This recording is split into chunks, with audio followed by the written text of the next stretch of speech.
All right guys, I'm here at my site where I'm building my barn, and you can see behind me I have a foundation because the barn I'm building is really not a normal thing. It's an upgrade, if you will. It's called a structural insulated panel system by EPS Buildings. I'm teamed up with them to build one of their high-end barns, is what they call it, because they do pole barns, metal buildings, and I told them I wanted to do something really nice on my property because I build high-end nice homes. What would you recommend for my property? And they said you got to go with the structural insulated panels. And also I'll show you what Flair's doing. He's doing the pole barn. These guys at EPS do pole barns as well because I'm after more sound, more highly energy efficient, what have you, so I can do more things with it, because I'm going to put a man cave in here, and I didn't want it to feel cold because that's north, and I needed that to be very well insulated. So I'm going to take you through and show you all the stuff that I'm doing different than Andrew Flair's pole barn that are all starting about the same time.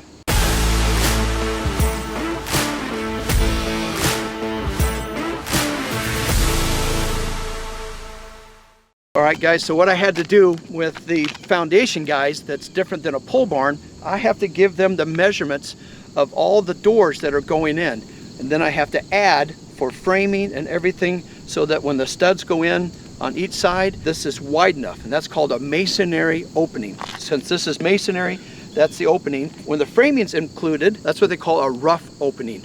Rough opening for framing, so that the door will fit when it comes with the jamb. It'll fit next to the wood fits to the masonry opening. So there's two different dimensions you have to have. And then I have a garage door. This is going to be one of two, actually one of three big garage doors. This one's going to be where hopefully someday my dream is to be able to have a helicopter. That's been my fly airplanes. Convinced my wife to let me have one. I can just really wheel it right in and out of here. So this is 14 foot wide. What we had to do for the foundation guys, I had to give them a dimension. With these garage doors, they want to add 6.5 inches. So this, if you measure this 14-foot garage door, it should be 14 feet 6.5 inches. I haven't measured it, so I don't want to know that answer. So you'll see around all the little openings, that's what you're seeing, because we're going to pour the slab all the way through, and it'll stop just to the outside, so there's not going to be a break. Then the outside concrete or gravel will come right up to the garage door. That's something that we'll be showing you along the way as well. All right, what I'm doing different than what Andrew's doing, because he has a covered porch off the back of his barn, those just set in piers. And because the grade slopes off on the back of my barn, I wanted to push it as far back as possible. I needed to add a foundation or a retaining wall. And it's cheaper to put in a poured foundation wall than have somebody come in with the blocks and build this up. So this is now outside. It's going to serve as a patio. I can raise the grade if I want, but I kind of like the idea to make it feel like it's an elevated deck, because this is going to be a big glass garage door on the back of the barn. Remember, that's north. The views come over here. You can see Flair's house in the background. I got to get that fixed with the, I'll put a plant or a bush there. This allows me to kind of come out, entertain, hang out, because again, it's going to be a man cave. Instead of building a deck, it's way cheaper to pour concrete than it is to build wood decks or decks that are made out of composite deck, a cedar deck, what have you, and it lasts forever. So that's what's going on here. Let me know if you like this idea, or do you think I should have put in a deck? You like spending my money if you pick the deck. All right guys, I'm over at Flair's house, and the tornado took his barn down, I'm sure you're watching his show, but I wanted to show you the difference. My situation where I'm at, I have a foundation, where Andrew has a slab. That's what he saved of his barn. He was able to save the concrete floor. I can't do the slab first. I have to have a foundation in. So because he's doing a pole barn, they're going to set the posts on the outside. He just delivered the truck. He just came down, delivered all this framing materials, where mine are going to be panels pre-built that they're going to stack in place. And just to prove I'm at Flair's house, here's why I know, because laying around in his yard, he's got a gun laying here on the ground. And you kids, everybody always assume it's not a toy. This is, I'm sure, a real gun. It's a caliber .68. I don't even know what the hell about guns. I just showed my ignorance. So I'm gonna put this back down and show you a bit what's left. So here's the drains that were coming off, outside drains. What's left of the hose, which reminds me, I gotta get my well guy, get water up to my barn. So that's from his well. Here's his building package, where 2x6s, we got 2x4s. Here's the posts. Oh, these aren't the posts. This is green treated, because he's got to have a green treated base. Where I have a foundation, I still got to put green treat on top of that sill. When every time concrete meets wood, you need to have a green treated called CCA. So here's this package, all in a bunch of pieces. Got a couple of windows, and then they're going to be starting this as a pole barn real soon.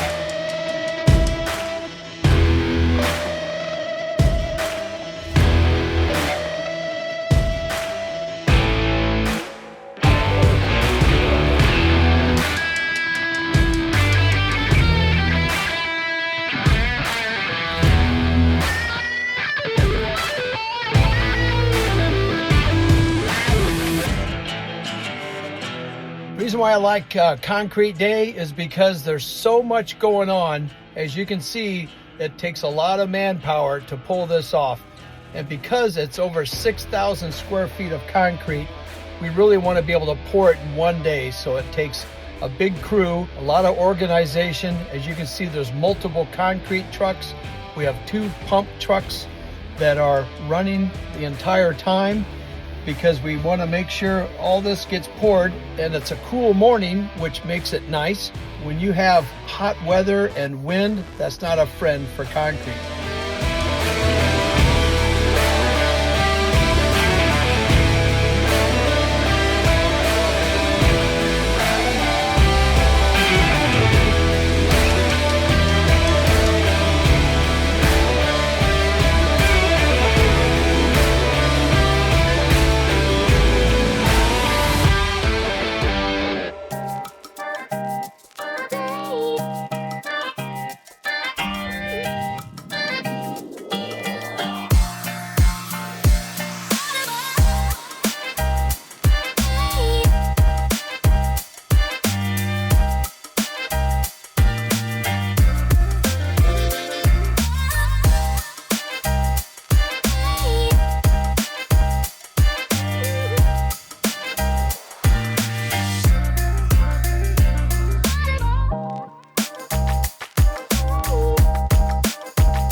As you can see, they have the motorized trowel, which I wish I was here to drive that thing, but I don't think they'll let me drive it. So that looks like a lot of fun, where they're able to go back and forth, just like I suppose it's kind of like a lawnmower, but it's a floating hand trowel that you sit on and does the work of about 5 guys.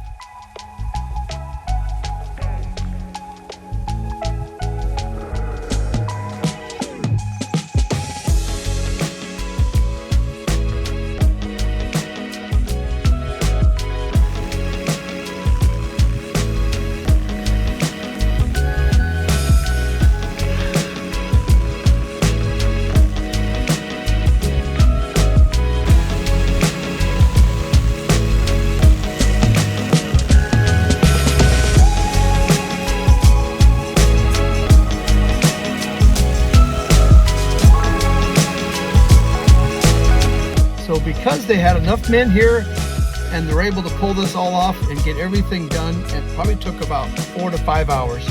And once it gets set up, even though the concrete trucks are gone, a lot of the manpower has left, and then they get out their concrete saws and then they saw joint sections off. So those are controlled joints, so if the concrete is to crack, it's supposed to crack in those areas.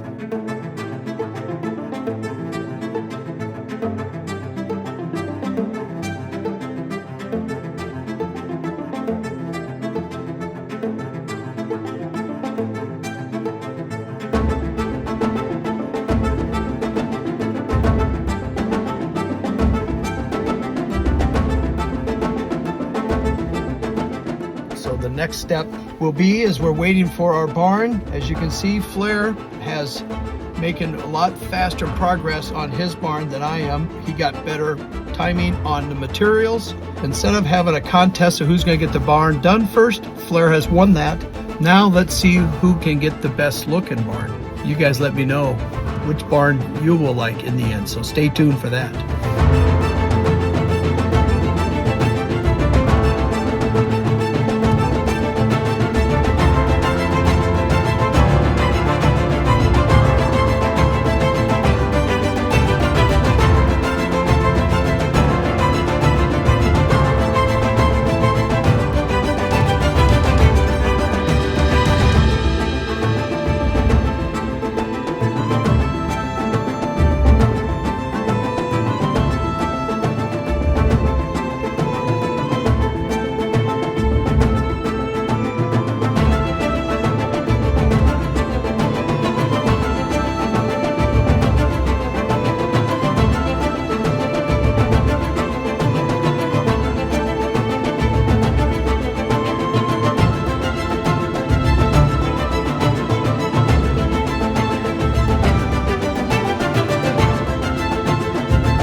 Is almost done. It's a lot further along than mine, but he doesn't have his garage doors yet. And again, this is a pole barn. Mine is going to be in insulated forms, kind of more like a house. I have a foundation where he does not. So that's a little quicker construction. I wanted you to see the difference and you guys tell me which barn you would like to have. The big structure, both of them are going to be pretty close to the same size. Mine's, I think, 60 by 100. And I think Flair's is pretty close to that as well. It might be a foot or two bigger somewhere, but little porches off to the ends. It's got two-tone color on the metal. Mine is going to be a little different. So if I can't beat him on speed, it's like that rabbit and the hare, I'll see if I can't beat him on style. So you guys let me know what you think of my barn. If you were going to build a barn, which one would you guys pick? So maybe his garage doors show up late and I can beat him. Mine are on order, waiting for my barn to get done. So by the end, in about 4 weeks, I should have a completed barn. Let's see how far he gets. All right, as you can see, they got all the concrete poured, all the saw joints are in. Sorry, it's a little windy. It's been hot and sunny, and Nebraska, we haven't had any rain, but now we've got wind, so sorry for that. Now we're just sitting here waiting for the barn material to show up. That will take place here in the next couple of weeks, and they're telling me it should only take about 2 weeks to put it up. You guys let me know what barn you think is going to be better looking. So the contest now, because I didn't win the contest on who could build the barn the fastest, let's see who can build the best looking barn. Thanks for watching. Stay tuned for that. It's going to be good. I'm Brad the Builder. I'll see you guys on the next job site.